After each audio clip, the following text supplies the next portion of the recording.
आई, काल तू गावाला गेली होती ना, मग आत्या आल्या होत्या. मला काय म्हटलं माहितीये का आत्या? काय म्हटली मग आत्या?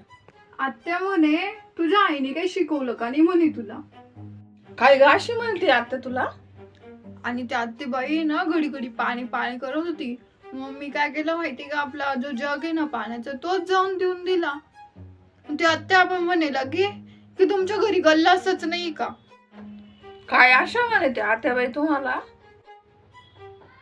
अगं त्या आत्याबाईच्या घरी जातो ना आम्ही, मग त्यांची पोरगी कशी म्हणते आम्हाला की घ्या ना स्वतःच्या हाताने आणि प्या, अशी म्हणते आम्हाला. तिला काय पद्धत आहे बरं बोलायची? तू तरी पाणी मिनी दिलं, त्यांना बसवलं. त्या पोरांना कसे म्हणता काहीच शिकवलं नाही.